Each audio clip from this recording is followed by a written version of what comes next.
आज जो टेरागाज में AIMIM द्वारा सदस्यता अभियान चलाया गया है, तो किस तरह से इसको देखते हैं और क्या 2024 की लोकसभा चुनाव में पार्टी को कितनी मजबूती मिलेगी? दरअसल संगठन का पुनर्गठन हो रहा है हर जगह पर जी। तो टेरागाज का भी पुनर्गठन हुआ है। अभी हमारे शमसी भाई हमारे यहाँ पर गार्जियन का रोल अदा कर रहे हैं सब साथियों के साथ। राहत साहब को अभी यहाँ का अध्यक्ष बनाया गया है और राहत साहब ने 12 प्रखंडों में अपने अध्यक्ष, उपाध्यक्ष, सचिव, महिला सेल की अध्यक्षा ये सारा चुनने का काम किया है। आज इनका स्वागत समारोह भी था। आज संगठन के ताल्लुक से एक ट्रेनिंग भी थी, उसी में मैं आया हुआ था। इन लोगों का बड़ा आभार समर्थन है। मैं आभारी हूँ सबों का कि टेरागाज के हर एक पंचायत से लोगों ने संकल्प लिया है कि आने वाले 2024 में हर घर मजलिस का पैगाम पहुँचाएंगे और मजलिस को जिताने का काम। जिस प्रकार से वोट दिया था पिछले साल विधानसभा में, इसी प्रकार से तो नहीं करेंगे जीतने का बात? सवाल यह पैदा होता है कि खेती दाई होती है, लेकिन उसकी वजह से किसान दहकानी को नहीं छोड़ देता है। किसी के गोद में अगर बच्चा मर जाए तो फिर अपने अगले औलाद की तमन्ना रखता है। मामला ये है कि अख्तर ईमान का कैरेक्टर रहा है। मुझे जानते हैं लोग कि पहाड़ टल सकता है, अख्तर ईमान अपनी जबान से नहीं चल सकता है। अब तक हमने जो कुछ कमाया है राजनीति में, विश्वास ही हमने कमाया है। और मैं समझता हूँ सीमांचल में नहीं बल्कि पूरे बिहार में आज MIM पर के तई हम लोगों ने विश्वास जगाने का काम किया है। पार्टी से भागे लोग, कांग्रेस से भागे सीधे बीजेपी में गए हैं लोग, जदयू से जाके बीजेपी में जाके वजीर बने हैं लोग, है ना। उनको कोई कुछ नहीं कहता, लेकिन गरीब की का मामला है कि गरीब का बेटा फिसल गया तो बेढंगा हो गया और अमीर का बेटा फिसल गया तो बाबू फिसल गया। ये नहीं चलेगा। इन लोगों ने ही बाबरी मस्जिद को सांप्रदायिक लोगों ने तोड़ा है और राजद, जदयू, कांग्रेस ने मिलकर MIM को तोड़ा है। MIM को नहीं तोड़ा है बल्कि सीमांचल के विश्वास को तोड़ा है। इससे ऐसे तमाम लोगों को आने वाले 2024 में सीमांचल की जनता सबक पढ़ाएगी और पूरे बिहार की जनता को इस बात से दुख है कि एक पार्टी जो दलितों की, अकलियतों की आवाज उठाने वाली आई थी, उसको तोड़ने का अगर काम किसी ने किया है तो दलित और शोषितों की बात करने वाले गलत लोगों ने किया है।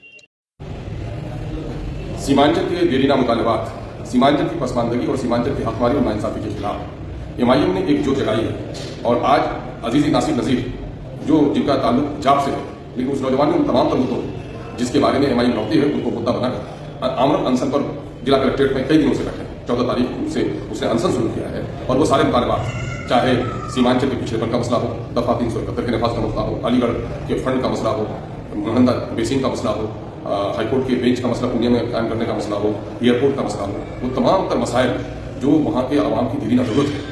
और सरकारी शहादत भी है कि वो इलाका सबसे पिछड़ा है। तो इस हकमारी के खिलाफ और इस नाइंसाफी के खिलाफ वो नौजवान बैठा है। हम MIM की जानिब से उनकी पूरी तारीफ करते हैं और तमाम तर गैरतमंद नौजवानों को जो हमारे सीमांचल के, हम कहते हैं कि ज़ात और मजहब से ऊपर उठकर जो लोग फिरका परस्ताना अमल करते हैं, उन लोगों से परहेज करते हुए, जो लोग मजहब की बुनियाद पर राजनीति करते हैं, उनसे अलग होकर अगर इंसानी कदरों की पामानी के खिलाफ, आइन के हुकूक के वसूलियाबी के लिए, सरकारी और अमले की नाइंसाफी के खिलाफ, दिल्ली और पटना की हुकूमतों के खिलाफ अगर कोई टीम हमारी काम कर रही है, कोई नौजवान आगे बढ़ रहा है, कोई एहतजाज हो रहा है, हमारा अखलाकी फरीदा है, हमारा सियासी फरीदा है। और सीमांचल के अमन पसंद इलाके में इस तरह के अनसर पर जो लोग बैठे हैं, अब तक हुकूमत ने कोई नोटिस नहीं दी है।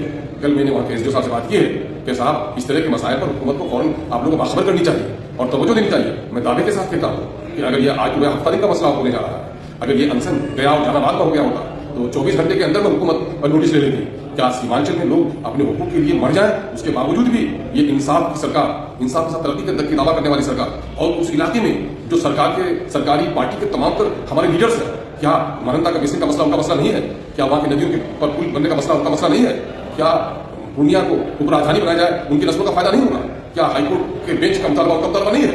अगर उनका मुतालबा है और इस लड़ाई के साथ है तो अपनी हुकूमत पर दबाव बनाए और आकर समर्थन करें। वरना सियासी तौर पर लोगों को फरेब देना अलग चीज़ है और ईमानदाराना तौर पर उस इलाके के हकूक़ की लड़ाई लड़ना, पूरे बिहार में मजलूम की आवाज़ बनना, ये और बात है। हम अपने तमाम तर सियासी मफाद से ऊपर उठकर हम अपने इसको फरीजा समझते हैं कि जो लोग इस नोबल काउज के लिए काम करें, हम उसकी हिमायत करें। हम अपनी पार्टी की जानिब से हम इन नौजवानों की हौसला अफजाई करते हैं, इनकी कोशिशों और तालीसों को कदर नजर से देखते हैं और हम MIM के साथ साथ तमाम तर दूसरे सियासी और समाजी कारकुनों से कहते हैं कि आप दबाव बनाएं, आप इनकी हिमायत करें। ये मुतालबात हमारी नस्लों के फायदे के मुतालबात हैं। ये मुतालबात हैं जिन मुतालबात को पेश करना हम सबका फरीजा है। आर्टिकल 371 के नफाज की कोशिश के बगैर सीमांचल की तब्दील तस्वीर बदलने वाली नहीं है। यही बात जनाब मिनिस्टर साहब ने कहा है और जिस पर हमारी पार्टी अमल कर रही है। उठिए, वरना फिर आने वाली नस्लें माफ नहीं करेंगी अगर इस नोबल काउज के लिए आपने उसकी हमनवाई नहीं की।